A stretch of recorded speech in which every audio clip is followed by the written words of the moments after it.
Welcome. Good morning. My name is Sarah Elstrom, and I am a member of All Souls Church. I am wearing a white shirt with brown stripes and brown pants, and my pronouns are she, her. Welcome to All Souls Braintree and to this beautiful building. Although it was dedicated in 1904, the community that built it was the part of the liberal faith tradition that began in 1833. If this is your first time with us and you would like to learn more about All Souls or Unitarian Universalism, please fill out a connection card found in the chat or in the pews, and we will be happy to follow up with you. Our services are live streamed on Zoom. If you would like to activate Zoom's closed caption feature during the service, click the CC icon on the bottom of your screen and select Live Transcript. Assisted listening devices are also available as you walk in the sanctuary over at the table over there. After the service, our remote participants are invited to stay online for a virtual social hour, and participants in the building are invited to gather in the parish hall for refreshments. Now for our candle of hope. I'll say the part of the candle of hope, and Aidan is going to light it. So today we light a candle in honor all that is under threat, that the very foundation of our deeply held values and aspirations. Every one of our Unitarian Universalist principles is being challenged. Earth's sacredness, the beauty of diversity, the pursuit of peace, the dignity of human rights, and the strength of democracy. May this light remind us of our shared responsibility to protect and uphold the sacred values. Now is chalice lighting. May the flame of this chalice kindle within us the warmth of compassion and the light of truth, the fire of commitment and the spirit of love. Now we please remain seated for our candle song. Flame welcome all.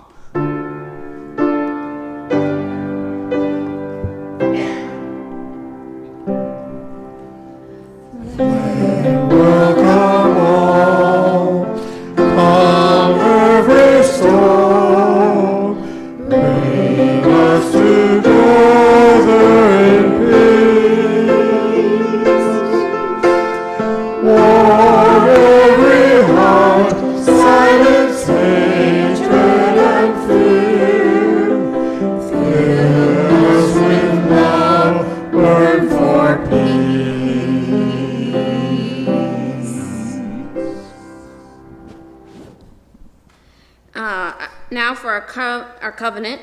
Our congregational covenant is printed on the back of our orders of service. Please join me in reading its preamble.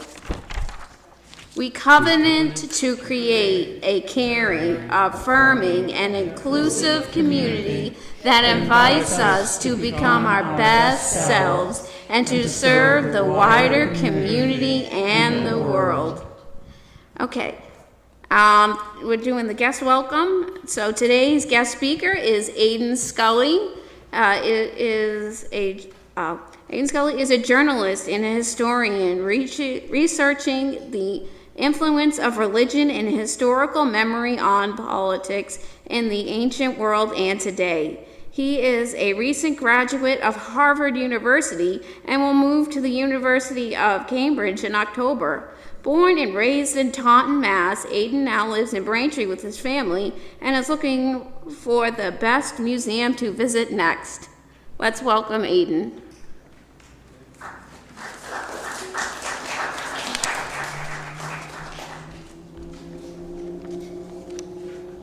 Thank you so much, Sarah, for that introduction, and all of you here today and watching online for having me. Like Sarah mentioned, my name is Aidan Scully. My pronouns are he, him. I am a white man, about 5'10", shoulder-length dark brown hair. I'm wearing blue jeans and a gray sweater. Today, just to sort of get us in the mindset of what I'll encourage us to be thinking about through the readings and the reflection.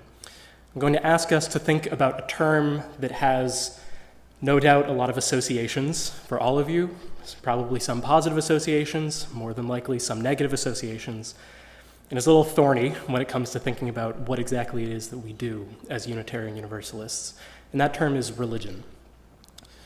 And in talking with some of you before the service, and in just having conversations in the wider world, I think it can often feel like religion, what people think of when they think of religion, especially those who don't have a religious tradition that they identify with, is that religion is the bad part of spirituality. That spirituality is the thing that connects us to a greater sense of purpose, and religion is what gets in the way. But if religion is what gets in the way, then I don't think any of us would consider ourselves religious. So we have to think a little bit more, perhaps, about what religion is, and more importantly, what it does for us as UUs. So this is a question that I think warrants a bit of deeper attention, some deeper consideration, and if you'll humor me, I think 2 readings and 12 to 15 minutes of reflection today, and possibly, ideally, some discussion and continued dialogue after the service, here and beyond the walls of All Souls this morning. So without any further ado, I would invite you to please rise as you are willing and able for our opening hymn, We'll Build a Land.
Our first reading this morning comes from the Reverend John Dietrich in a sermon entitled, "Who Are These Unitarians?"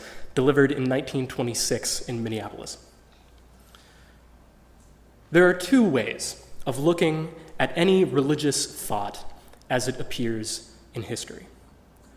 One is to view it as a fixed type of opinion. The other is to view it as a phase in the development of religious thought. The former has been much the more common. It deals with the idea of absolute truth and the faultless statement of it, which men have aimed at in religion. So we find the history of religious thought chiefly made up of the recital of creeds. It is even taken for granted that every religious movement must express itself in such a creed. So to this day, the question is asked, what do Unitarians believe? As if that question were in any way concerned with the religious movement known as Unitarianism, a movement based upon a principle, which by its very nature precludes any fixed doctrine or opinion, and which makes the question, what do Unitarians believe, entirely irrelevant.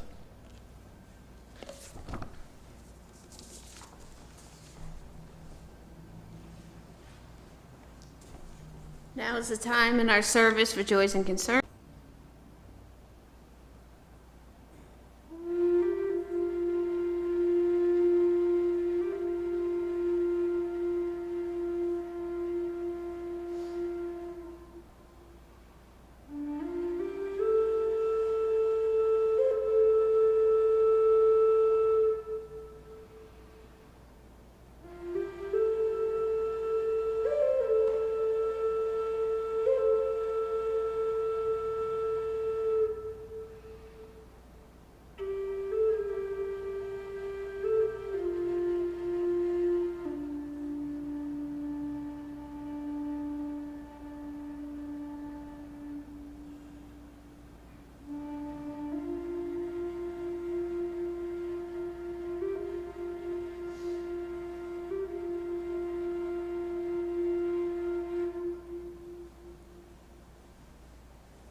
Please rise as you are willing and able for our centering hymn, Return Again.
Our second reading comes from Ralph Waldo Emerson's essay, History.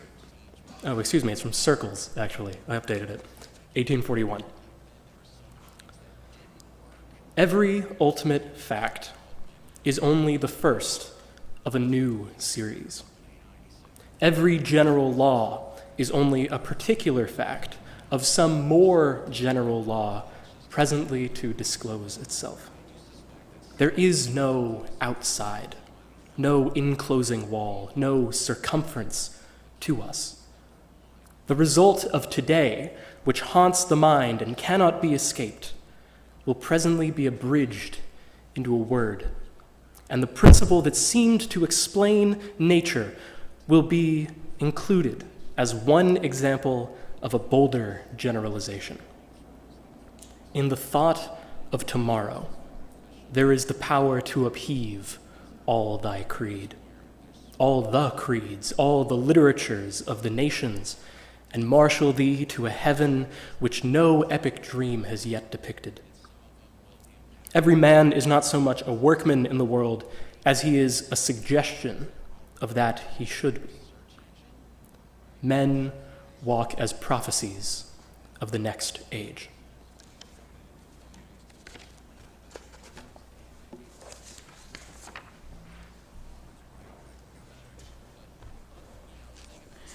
At each service, we have an opportunity to give thanks for the blessings in our lives and in our community. Our offering is a chance to support the work and outreach as a growing, powerful community that refuses to be silenced. We find strength in our collective action and shared purpose, knowing we are not alone. Our active living force is nurtured by our common capital, empathy, actions, and our hope. It is the small acts of showing up and the conversations we have, the donations we make, and our unwavering commitment to building a better future together. Our sanctuary exists because of shared contributions. We sustain this place of reverence and wonder by the generosity.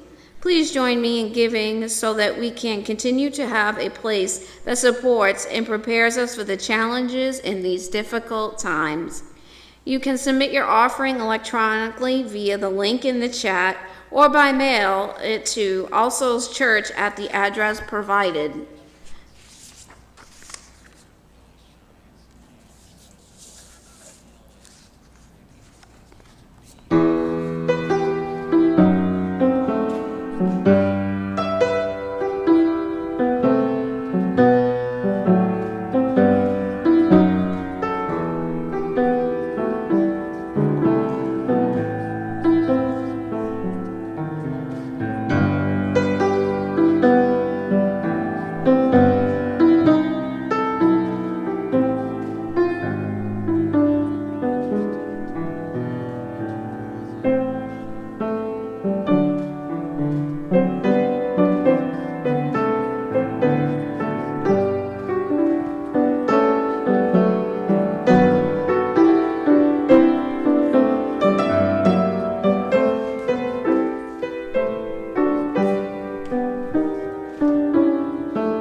When I was in high school, I took a course called Human Geography, and the unit I was most excited for was the unit on religion. It just seemed so interesting. I didn't really have any opportunities to talk about religion in school other than that. Like many high schoolers, I was in the grips of my edgy atheist phase at the time. Nothing was more exciting than the possibility of really sticking it to my God-believing peers in class. Now, depending on whom you ask, I never really grew out of that phase, but even I admit it was very strong back then.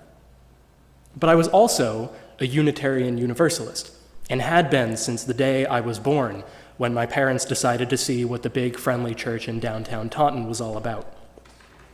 So when my teacher was trying to make a point about the decline of religion in America and asked us to raise our hands if we went to church every week, I raised my hand. You can imagine my horror when I looked around to see that I was the only one with my hand raised. No, I wanted to shout. It's not like that. I'm not really religious. I mean, I guess I am, but not like that. I could feel my edgy atheist street cred slipping away. By one metric, at least, I was the most religious kid in that class. And yet, if you asked me point blank if I was religious, I probably would have said no. Depending on the Sunday, First Parish Church in Taunton was always something different to me. Sometimes it was just a place where I hung out with friendly people. Some weeks it was a place I attended for the spiritual fulfillment I had been craving. Sometimes I helped run it as a singer or even occasionally as a preacher. And sometimes it was just the thing that meant I couldn't sleep in on Sunday mornings. The only constant was the fact that it existed. High school me could go every week and still feel like religion was something that other people did. Now, lots of people feel this way. If you ask an evangelical, for example, they might say that they don't have a religion, they have a relationship with God. If you ask a Muslim, they might say that they don't have a religion, they submit to God.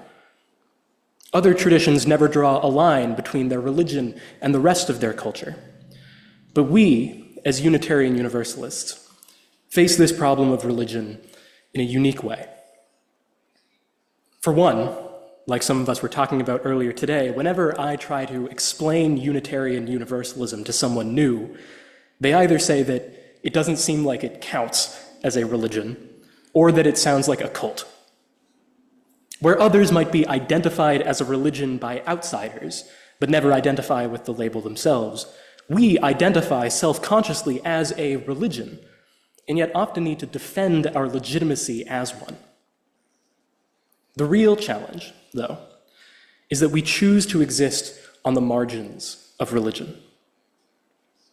I was speaking with a UU minister, the Reverend Amanda Poppy, a few years ago, who had spent many years in interfaith communities as well as in non-religious spaces. And she said that she always felt like the least religious person in every religious space and the most religious person in every non-religious space. It's an experience I can definitely empathize with, and I'm sure some of you can as well. Many of us are here because we are exiles from religious communities that told us we were unwelcome, or exiles from a non-religious world that failed to provide us with the spiritual grounding that we so desperately sought. By existing in this margin, we challenge people's understandings of what religion actually is. Some say religion is what you think about God. Well, like Reverend Dietrich mentioned in our reading, we don't have a creed, and some of us don't believe in God at all. Others say it's a code of ethics. Well, we UUs don't really do codes. Maybe our principles count, but they're all positive. They're not telling us not to do something, really. And since we don't have a creed, we don't have an idea of sin. Maybe it's just a bunch of people who all think the same way spiritually. Well, that doesn't work either. No two congregations, even no two individual UUs are guaranteed to think about anything in the same way. Hence our infamous habit of trying to settle everything by committee. The category of religion is one that a lot of people use, but not one that a lot of people can define, and let alone define well. And by gathering each week, we prove most of those definitions wrong, or at least incomplete. But we are religious, right? What does it mean to be religious, anyway? Should we consider ourselves religious?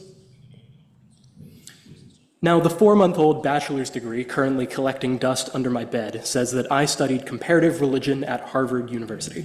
So I've been thinking about this question a lot over the last 4 years.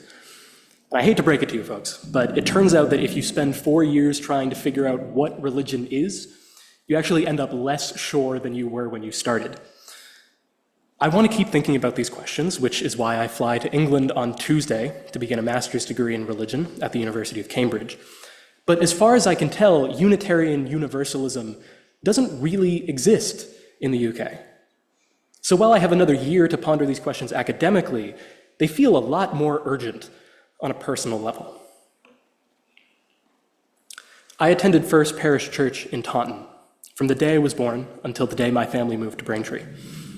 I volunteered there as a tour guide in high school, and the big event of the year was Liberty and Union Weekend, a celebration of Taunton's history and the words Liberty and Union that have been on our city flag since 1774. And when I wasn't gorging myself on apple cider donuts from the farmer's market outside, I was showing guests around the church, pointing out the history of the stained glass windows and walking through the 200-year-old sanctuary. The beautiful stained glass mostly depicted biblical scenes from a book which, to be honest, I hadn't read. At the back of the sanctuary sat a massive organ that had once bellowed out hymns to a God in whom I didn't really believe.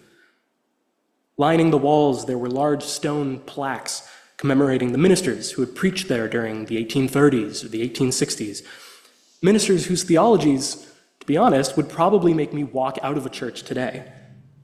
There was even a gigantic gilded cross embedded into the wall behind the pulpit that I internalized so much I once told a friend of mine that there were no crosses in the sanctuary. It seemed like everything religious about the space belonged to someone else, relics of a group of people who no longer inhabited the building. It was easy to feel like there had been some breakage with the past, that I was committing some sort of sacrilege by feeling at home in a space those earlier generations had built for themselves. But behind that paradox was a very simple historical reality. The congregation that built those windows and sang those hymns and erected those plaques was not replaced by mine. It became mine. It did not evolve into modern Unitarian Universalism by accident. It was a continuous process. They didn't build that space just for themselves. They also built it for me. In the many hours I spent staring at the walls of that church when there was no one to guide, I came to view the beauty of that church as the evolution. Each generation built upon what their predecessors had left them, but more importantly, each new generation imagined themselves as the next stage in a living tradition that would evolve after them and beyond their wildest imaginations. In Emerson's words, there was no circumference. In Dietrich's, there was no creed. They did not claim to possess the truth, but rather an honest effort to discover it. And they provided their descendants not with a creed, but with the tools to find an even deeper truth that they could barely conceive. They did not see the past as something only to preserve or only to reject, but as something to build upon, with the knowledge that their own descendants would someday rely upon the foundation they themselves left behind. We are not only the recipients of this tradition, we are participants in it. And as you use, our ancestors expected us to push their tradition forward, to leave our descendants something different, something better than what they left us. There was a Presbyterian minister and a scholar of religion named Wilfred Cantwell Smith who said that what we call religion is actually two distinct phenomena. Faith, how someone understands themselves in relation to the divine, and cumulative tradition, or how someone understands themselves in relation to everyone else who identifies with the same tradition. As Unitarian Universalists, our faith takes many forms, but at its most simple, our faith comes from our tradition. I believe that Unitarian Universalism is not so much our faith as it is the thing that we have faith in, the thing that inspires our service and our search for meaning that could end up any number of places. We do not believe in working toward a future with justice for all because God will come and give it to us, but because our ancestors did what they could to make it real, because we are building on their steps, and because we have faith that our descendants will do the same. The act of being UU is a commitment to the cumulative tradition of our religion. It takes the beliefs in science and service, reason and love that we hold as individuals and puts them in the perspective of history, so that we may build upon the steps taken by our ancestors and take the steps that our descendants will build upon in turn. We believe a better world is possible here, in this life, because our ancestors did too, because they pushed the world forward, because of their faith not in a creed, but in us, here, today. Our religion is not finding the answers or solving the problems that our descendants will grapple with. It is not providing our descendants with a creed against which to judge the world. Our religion is the act of maintaining the principles, the foundation, and adding the next few stones, keeping that tradition alive and handing it to our descendants to show them that they are not stranded in time. We have always tried to be better. That is the religious legacy we receive. And if we steward this tradition, our tradition, well, it will be the religious legacy we leave behind. So my closing message to you is this: you are not stranded in time. You have ancestors in our tradition, even if you don't always recognize them in the windows and the hymns and the plaques. And one of the few things that our creedless religion can guarantee is that generations to come will have ancestors in all of you.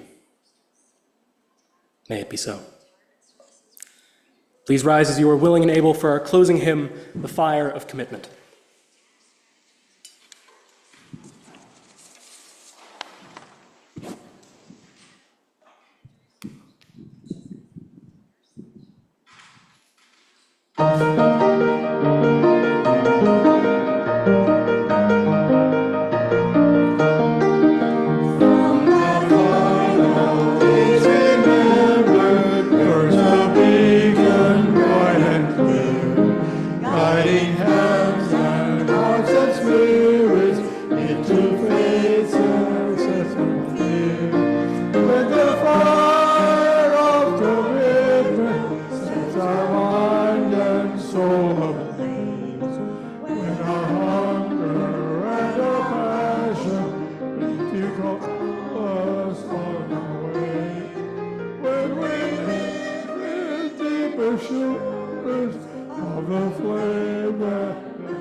Assurance of the flame that burnt within, and our promise finds fulfillment, and our future can begin.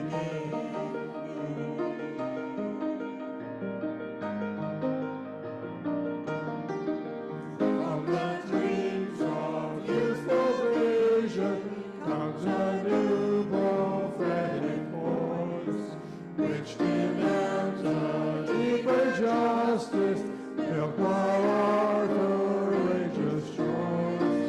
When the fire of commitment sets our mind and soul ablaze, when our hunger and our passion need to call us on our way, when we live with assurance of the flame that burns within, and our promise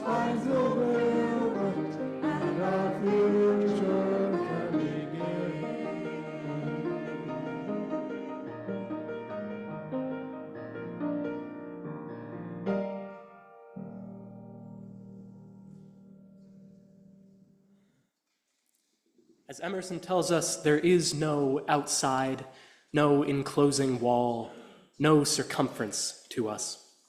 There is no limit to what we may achieve. And so, just as our ancestors have placed their faith in us, let us place our faith in our descendants and ensure that they may build upon the steps that we take here today.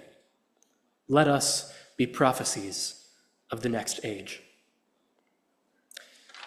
Though we extinguish this flame, we carry with us the light of truth, the warmth of community, and the fire of commitment, now held within our hearts until we meet again.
First, we offer our gratitude to the guest speaker today, Aidan Scully, and wish him the best during his time in the United Kingdom.